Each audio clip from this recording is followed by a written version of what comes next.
Hello friends, this is Anu. Welcome to excellence coaching. तो मैंने आपसे एक वोटिंग करवाई थी जिसमें मैंने आपसे पूछा था कि 2021 का पेपर सॉल्व किया जाए या नहीं किया जाए। तो आप में से 98% बच्चों ने तो यही बोला कि सॉल्व किया जाए, लेकिन फिर भी मैं उन 2-3% बच्चों की बात मान रही हूँ। फ़िलहाल अभी हम पेपर सॉल्व नहीं करेंगे, पहले हम फिज़िक्स कंप्लीट करेंगे। ठीक है, अभी आपका चल रहा है जीओसी, इसके बाद हम ऑर्गेनिक स्टार्ट करेंगे। मुश्किल से 2-3 दिन में हम वो क्लास ख़त्म कर देंगे। ऑर्गेनिक उस बहुत इंपॉर्टेंट है, उसे हम लेफ़्ट नहीं कर सकते, क्योंकि जब कंटिन्यू चल रहा है तो कंटिन्यू चलने देना चाहिए, है ना। बहुत बच्चों को इसमें भी प्रॉब्लम है ऑर्गेनिक केमिस्ट्री में। तो इसमें बहुत सारी नेमिंग रिएक्शंस आएंगी और क्वेश्चन भी आए हुए हैं। आपको रिएक्शन दे दी गई है और आपसे पूछा गया ये कौन सी रिएक्शन है, कौन सी नेमिंग रिएक्शन है। मीन्स आपसे वुड्स लॉ है, वुड्स रिएक्शन है, या फिर कोल्ब्स इलेक्ट्रोलिसिस की रिएक्शन है। तो इस तरह से क्वेश्चन पूछा गया है, या फिर आपको रिएक्शन दे दी गई है और आपसे प्रोडक्ट पूछा गया है कि इससे क्या बनेगा। ठीक है, आप पेपर देख चुके होंगे, आपको पता होगा, तो उसको हम लेफ़्ट नहीं कर सकते। काफ़ी क्वेश्चंस पूछे गए हैं। तो ऑर्गेनिक हम मुश्किल से 2 से 3 दिन में कवर कर लेंगे। ठीक है, बहुत शॉर्ट में समझाऊंगे, इंपॉर्टेंट नेमिंग रिएक्शंस कवर कर लेंगे हम लोग। इसके बाद आपका बचता है, इसके बाद हम आ जाएंगे आपके फ़िज़िक्स पे। ठीक है, फ़िज़िक्स में 2 चैप्टर हैं।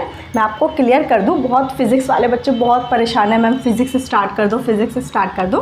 ठीक है, आपकी 6 यूनिट में से मैं आपकी 3 यूनिट कवर कर चुकी हूँ। ठीक है, इलेक्ट्रिसिटी और लाइट एंड हीट वाला चैप्टर मैं कवर कर चुकी हूँ। ठीक है, उसके बाद बचती है आपकी 3 यूनिट। 6 में से 3 गई, 3 बचे।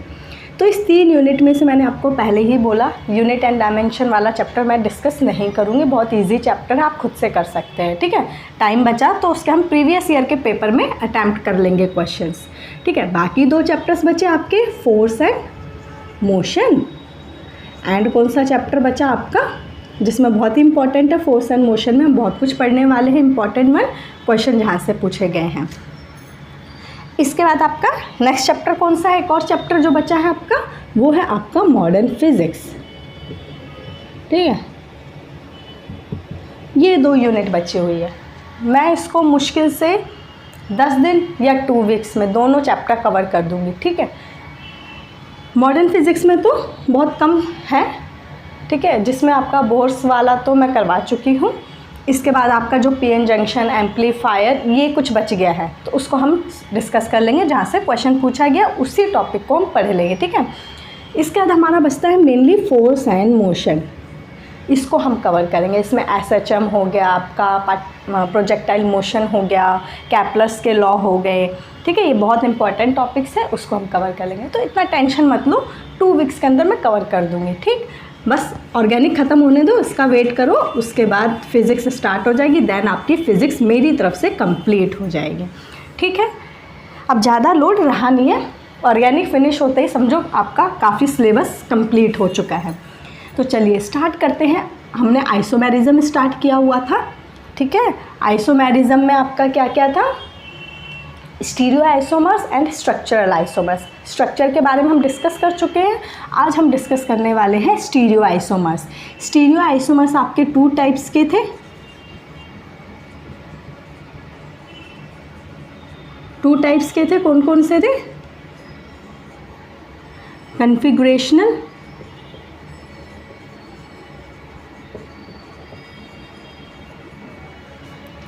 And conformational.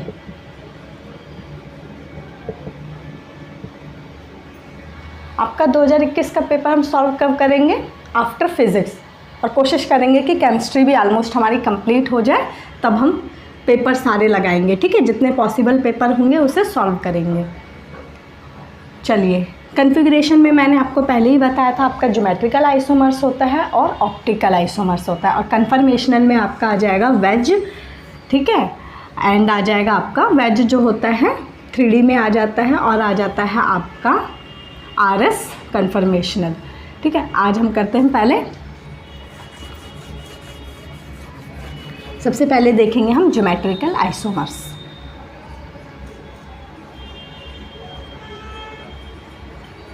बहुत शॉर्ट में कराऊंगी, जहाँ से क्वेश्चन पूछा गया बस उसी तरह से। ठीक है, बहुत ज़्यादा क्वेश्चन पूछे भी नहीं गए हैं, बट स्किप नहीं करेंगे, इम्पॉर्टेंट है। ज्योमेट्रिकल आइसोमर्स क्या होते हैं? ज्योमेट्रिकल आइसोमर्स, इनका मॉलिक्यूलर फॉर्मूला भी सेम होता है, इनका स्ट्रक्चरल फॉर्मूला भी सेम होता है, मीन्स स्ट्रक्चर भी सेम होते हैं। क्या होगी स्पेलिंग? स्पेलिंग चेक कर लेना, ठीक है। स्ट्रक्चरल भी सेम होता है, ठीक है। स्ट्रक्चर भी इनका क्या होता है? सेम होता है, लेकिन क्या डिफरेंट होता है? डिफरेंट इन स्पेशियल अरेंजमेंट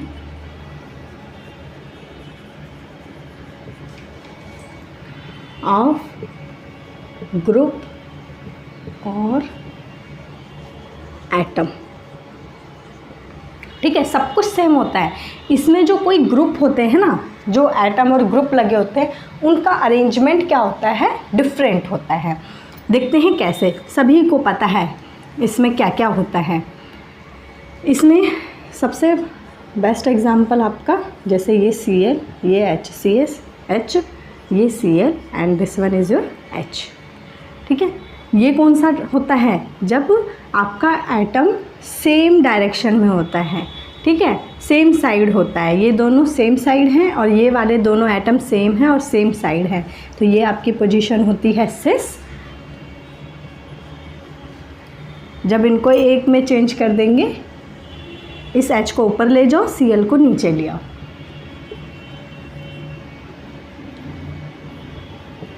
जब सेम एटम अपोजिट साइड होते हैं, सेम एटम अपोजिट साइड होते हैं तो होता है ट्रांस।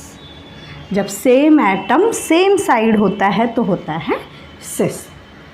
ज्योमेट्रिकल आइसोमर्स के लिए डबल बॉन्ड का होना कंपलसरी है, इसको नोट डाउन कर लेंगे, ठीक है। डबल बॉन्ड का होना कंपलसरी है, क्लियर। और जो एटम्स होते हैं वो डिफरेंट होने चाहिए, सेम नहीं होने चाहिए, ठीक है। ये क्वेश्चन सॉल्व करने के लिए पहचान है आपकी।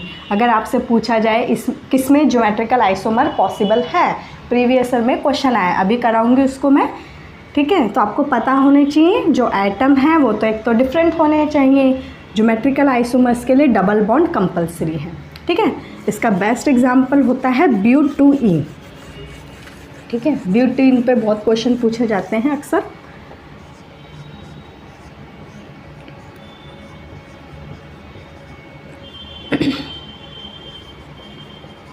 ये क्या है आपका? सिस, सेम साइड है, सेम एटम्स, सेम ग्रुप, सिस ब्यूट-2-ईन।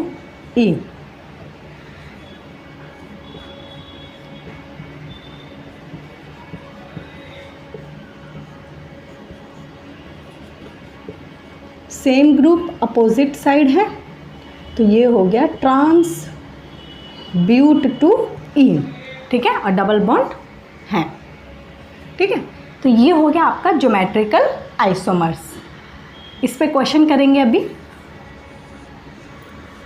अब इसमें एक इम्पॉर्टेंट फार्मूला देखते हैं, ठीक है। इम्पॉर्टेंट फार्मूला, दो कंडीशन आएगी, या तो सिमेट्रिक होगा या फिर अनसिमेट्रिक होगा। जो गिवन होगा वो आपको सिमेट्रिक होगा या फिर अनसिमेट्रिक होगा, ठीक है।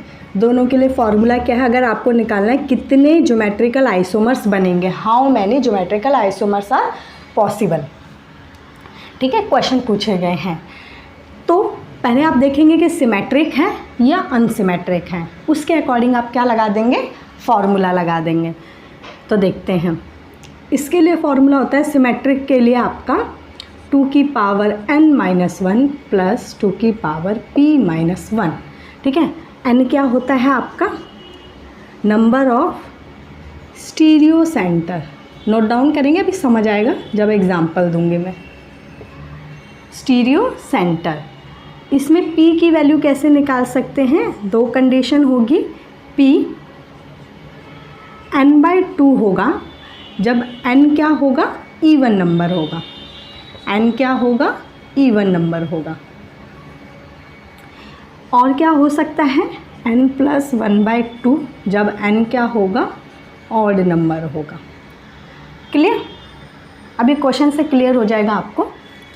इसके बाद अगर अनसिमेट्रिक है गिवन कंपाउंड तो आप GI कैसे निकालेंगे? सिंपली 2 की power n। n is number of stereo centre. Clear? उसका फॉर्मूला बहुत इजी है, याद रहेगा आप सभी को। ठीक है, नोट डाउन करेंगे सभी।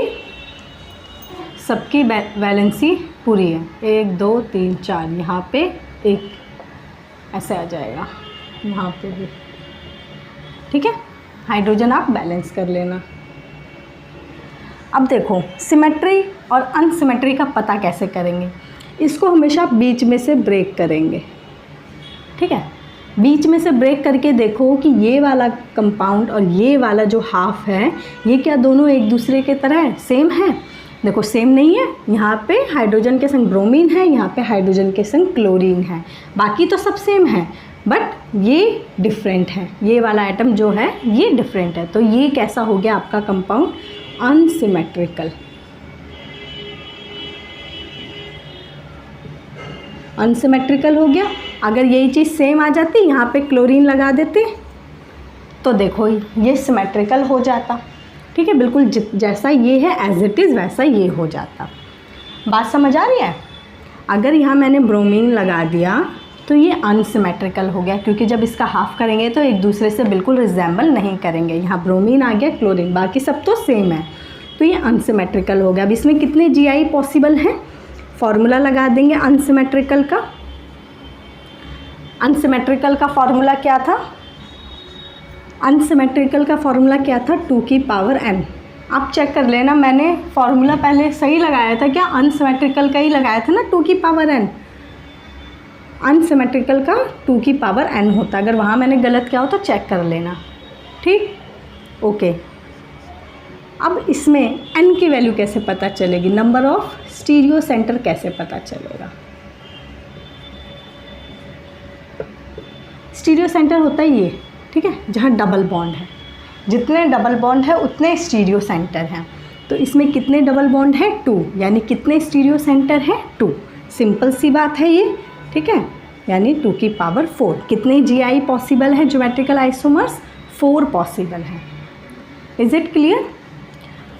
अब देखो इसी को अगर मैं यहाँ क्लोरीन लगा दूँ, इसको फिर से हाफ करेंगे। ठीक है, बीच में से ही इसे हाफ करना है। अब देखो ये बिल्कुल एक दूसरे के सिमेट्रिकल हैं। जो ये कंपाउंड है उतना ही ये वाला हाफ कंपाउंड है। ठीक है, तो ये हो गया सिमेट्रिकल। तो सिमेट्रिकल का फॉर्मूला लगा देंगे GI में, 2 की पावर n-1 प्लस 2 की पावर p-1। n की वैल्यू कितनी होगी? कितने नंबर ऑफ स्टीरियो सेंटर है? 2। ये हो गया आपका 2-1 प्लस 2। p की वैल्यू क्या होती है? n/2 होती है। n क्या है? इवन नंबर है। n क्या है आपका? Even number. इवन नंबर के लिए क्या फॉर्मूला था? n/2। तो यहाँ पे रखेंगे p की जगह 2/2। n की वैल्यू क्या है? 2 है, बाय 2 -1, 2 से 2 कैंसिल, 2 की पावर 2 - 1, ये हो जाएगा 2 की पावर 1 प्लस 2 की पावर 0, 1 - 1 0। तो ये हो गया 2 + 1, किसी की भी पावर 0 होती हो तो 1 होता है। ये हो गया 3। कितने GI पॉसिबल हैं? 3 GI पॉसिबल हैं। तो इस फॉर्मूले का यूज़ करके आप नंबर ऑफ ज्योमेट्रिकल आइसोमर्स निकाल सकते हैं। Is it clear? नेक्स्ट हम देखते हैं ऑप्टिकल आइसोमर। ठीक है, ऑप्टिकल का मतलब ही आपको क्लियर हो रहा है कि लाइट, ठीक है, प्रेजेंस ऑफ लाइट है यहाँ पे। तो इसका क्या होता है? Molecular formula same, structural formula same, physical chemical property सब कुछ सेम होती है, लेकिन क्या डिफरेंट होता है इसमें? इसका जो कंपाउंड होता है उसका नेचर डिफरेंट हो जाता है इन प्रेजेंस ऑफ लाइट। ठीक है, लाइट की प्रेजेंस में जो कंपाउंड का जो नेचर होता है वो डिफरेंट हो जाता है। तो इसको देखते हैं। इसका सिंपल सा एग्जांपल अभी हमने लिया लैक्टिक एसिड। ठीक है, क्या था आपका? COOH, यहाँ पे आ गया आपका CH3, यहाँ आ गया आपका H, यहाँ पे आ गया OH। चारों ही ग्रुप क्या हैं, डिफरेंट हैं इसमें, तो इसका मिरर इमेज पॉसिबल है। ठीक है, मिरर इमेज बन जाएगा। आप इसको क्लॉकवाइज घुमा दो, ठीक है, क्लॉकवाइज 180 डिग्री पे क्लॉकवाइज घुमा दो, 180 डिग्री पे। जब इसको आप क्लॉकवाइज घुमाओगे ना, ऐसे घुमाओगे क्लॉकवाइज, ठीक है, इसको ऐसे घुमा दो।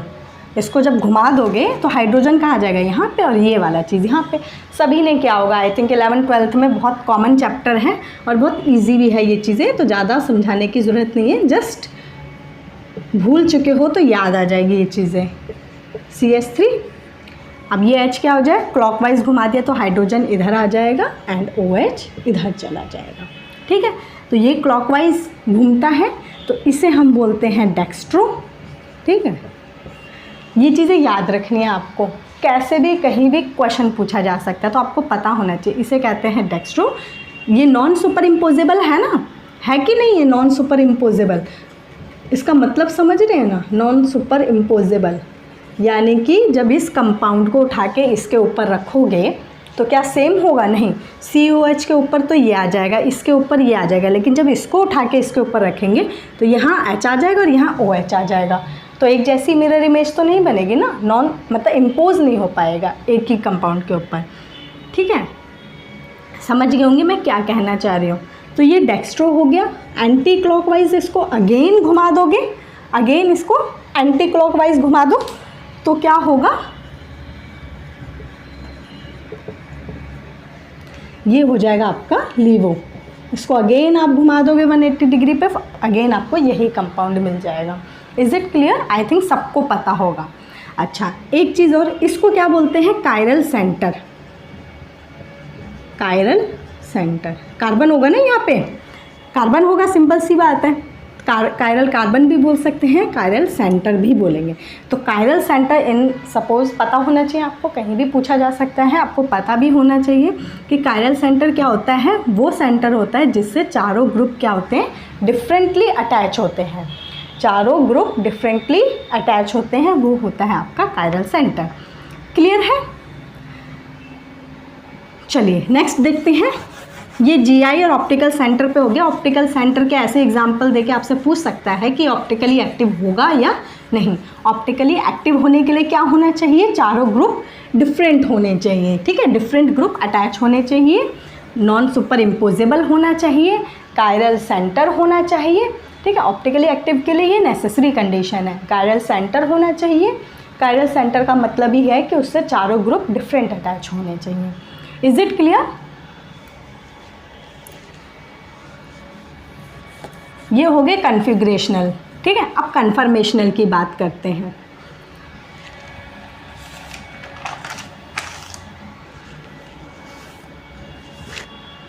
अब कन्फर्मेशनल की बात करते हैं। इसमें आता है आपका वेज डैश, ये 3D में होता है। ठीक है, 3D में होता है। अब देखते हैं कैसे। यहाँ मान लो आपके पास है, अब करते हैं वेज डैश, ये 3D में होता है आपका। यहाँ मान लो कार्बन है, यहाँ हाइड्रोजन है, यहाँ क्लोरीन है। ठीक है, एक होता है इस टाइप से डैश डैश डैश। ठीक है, इसी के नाम पे है वेज डैश। तो यहाँ पे लगा देंगे आयोडीन। एक होता है इस टाइप से। ठीक है, आप जब इस ऐसे कंपाउंड देखेंगे तो आपको दिख जाएगा। ठीक है, ये ब्लैक हो जाएगा, ये हो गया आपका ब्रोमीन। अब इनका मतलब क्या है, ये जो सॉलिड लाइंस होती है ना, सॉलिड लाइन, इनका मतलब है कि ये दोनों ही एटम किस में है, इन प्लेन में है। इन प्लेन, इसका मतलब क्या है, इनसाइड ऑफ प्लेन, और इसका मतलब क्या है, outside of plane, outward of plane. ठीक है, आउटसाइड क्या, आउटवर्ड सही वर्ड है यहाँ पे, आउटवर्ड ऑफ प्लेन। अब आप सभी समझ रहे होंगे इस स्ट्रक्चर को। अब 3D में अज्यूम करें, दो चीज़ क्या हो सकती हैं, इन प्लेन में होगी। ठीक है, जो प्लेन में हो, जो आपको बिल्कुल दिखेगी, ऊपर ऊपर साफ दिखेगी। एक क्या होगी, अंदर की तरफ होगी। ठीक है, और एक क्या होगी बाहर की तरफ। समझ गए होंगे आई थिंक इतनी बात। अंदर ये वाला, बाहर सॉलिड वाला ये ब्लैक, एंड इन प्लेन जो आपको प्लेन पे ऊपर ऊपर दिखाई देगा, ठीक है, बिल्कुल प्लेन पे। तो ये होता है, ठीक है। इसमें भी आपका मिरर इमेज बन सकता है बहुत ईजिली, ऑप्टिकली एक्टिव भी हो सकता है क्योंकि चारों ही ग्रुप क्या है, डिफरेंट हैं। आप इसको भी मिरर इमेज बना के देखेंगे तो क्या होगा, इसको जब आप रोटेट कर देंगे, इसका फिशर प्रोजेक्शन में होता है, ठीक है। फिशर प्रोजेक्शन नाम सुना होगा। फिशर प्रोजेक्शन में इसको कैसे देखेंगे, सिंपली ये तो 3D में हो गया, फिशर प्रोजेक्शन में इसको प्लेन में बना के देखते हैं। इसमें क्या हो जाएगा आपका,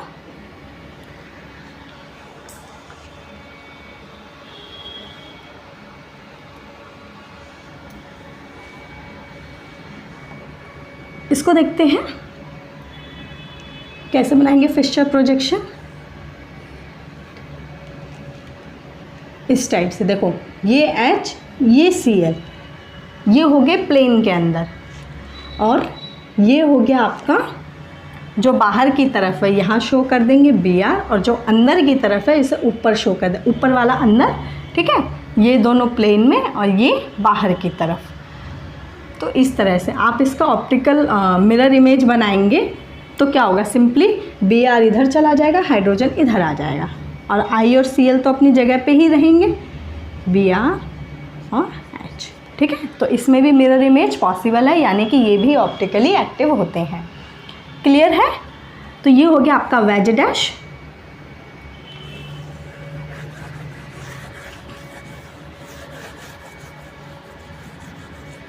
नेक्स्ट करते हैं RS कन्फिग्रेशन, RS कन्फर्मेशनल। देखिए इसमें क्या होता है, इस तरह से अरेंज होता है, 4 कंपाउंड होंगे इसके अंदर, 4 एटम होंगे इससे भी अटैच। इसमें होगा आपका आयोडीन, ठीक है। ये एटॉमिक नंबर के अकॉर्डिंग अरेंज होते हैं, एटॉमिक नंबर के अकॉर्डिंग। देखो इसका सबसे ज़्यादा होगा, इसका कम होगा, इसका सबसे कम होगा। तो यहाँ से यहाँ चलेंगे हम, जब हम यहाँ से यहाँ चलेंगे यानी कि क्लॉकवाइज चलेंगे, तो इसको क्या बोलते हैं आप, R का मतलब रेक्टो।